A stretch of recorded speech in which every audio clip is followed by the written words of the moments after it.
All right, so first of all, let's just start with a pretty basic question. Tell me about what you'll be doing here in Binghamton on Saturday.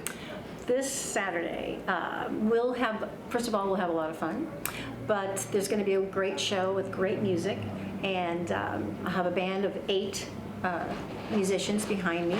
We're going to do most of Barbara's big hits, a lot of them, and it's very interactive. I love to get the audience involved, so hopefully they'll warm up to that, and yeah, I think it's just going to be great fun. It's a very relaxed, fun event, I think. So I'm very excited about having the opportunity to do this for the company. Are you in character as Barbara from start to finish? Do you speak to the audience between songs as Barbara? I do, yes. I try to stay in character the whole time, and sometimes throws them off a little bit because I'll say that I'm 78 years old, and they'll look at me a little strange. I know Barbara's 78 years old.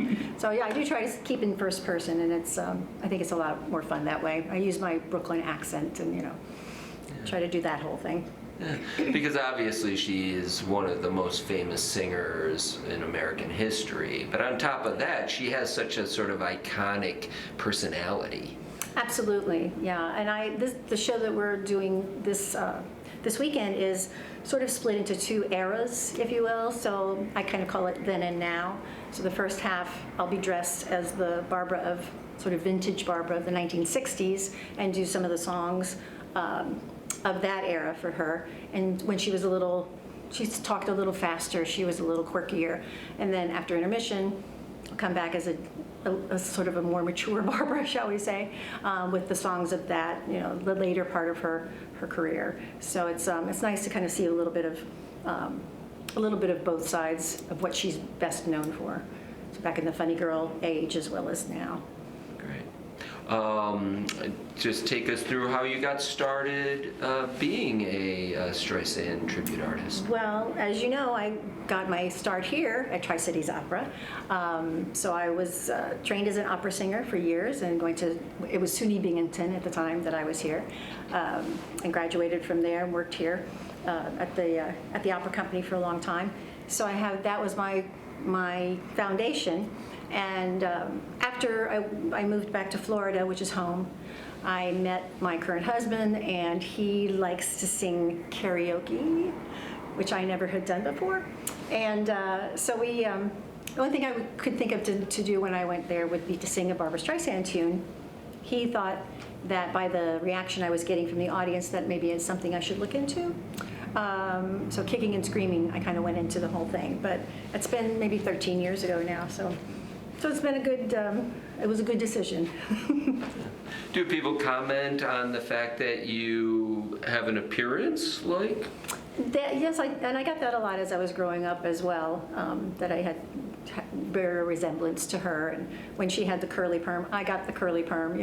I was trying, at that time, I guess, thought I looked more like her, but I never imagined trying to sound like her. It's a very iconic voice, as you said.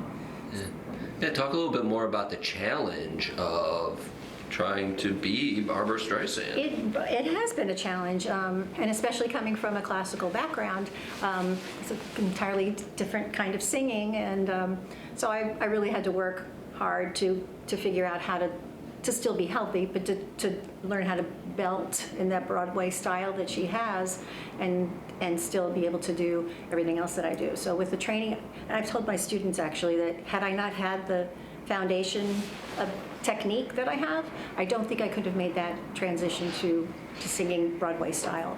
So it's taken, I always say it's a work in progress, so I'm still tweaking things as I go along, but it has been a good challenge.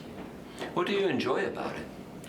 Oh, well, the music, first of all. I think first and foremost, the music is, and everything she sings, with the exception of a few little quirky, funny songs, really have messages that I think are important.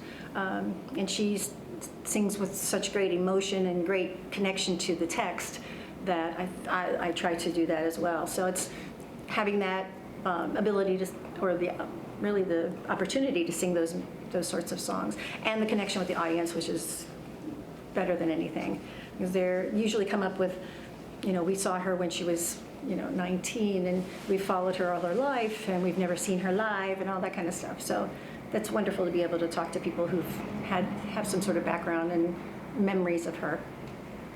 What are some of your memories of being here in Binghamton?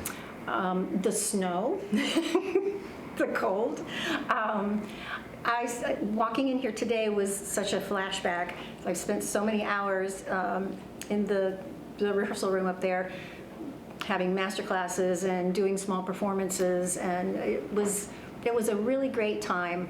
I made lifelong friends here, as a matter of fact. So, in fact, some of the people that are coming to the show on Saturday I haven't seen in many years. We won't say how many, but I've maintained a friendship with them, and that's been a wonderful thing. I understand part of the performance will involve you doing some duets with some of the current resident artists? Absolutely. I'm so excited about that. I met 3 of them last night, and it was a little bit overwhelming, so I thought, oh my gosh, I remember when I was that young. But they seemed lovely and enthusiastic, and I met the other young man today. So I'm looking forward to that opportunity to sing with them. And I have to make sure that I'm up to their standards, so I know they're good singers. Thinking back to your time as a resident artist, how important through the process was the opportunity to occasionally perform alongside a veteran singer? It was the kind of experience you can't really put a price tag on. I sang on stage with Richard Leach, who is, of course, one of the big alumni from here, and Cynthia Clary, and so many others, Bruce Reed. So it's that, and I tell my students that that's the kind of thing that you can't really describe until you have that opportunity, because you're watching someone else do what you really want to do. And I was always learning and sort of taking mental notes, but it's very, very great experience. Yeah. So, sort of to sum it up, although we've more or less touched on this to some degree, why would you say people should come to this show? Well, first, because it's going to do really wonderful things for this opera company that has been here for 72 years, am I right? Which is just really unheard of. And so many companies like this around the country are working really hard to bring something special to their communities. And I've obviously known a lot about the history here and what they've done for for the Binghamton area, really the Tri-Cities area. And I think that's the first thing, is just to support the great work that they're doing here, but also just for something different. They haven't, if they've been to the opera, this is a little something different, and I think that they'll thoroughly enjoy the evening. And I know that there's an auction and there's all kinds of other things going on for the entire evening. So I think the best thing is just to come and enjoy the music and have a great time. Yeah. Really, her music is pretty timeless. It is. It's extraordinarily. We find that people always have their favorites, but one time I forgot to sing People, and I got in big trouble because it's just one of those really, iconic pieces. But yeah, everybody will find something that they know.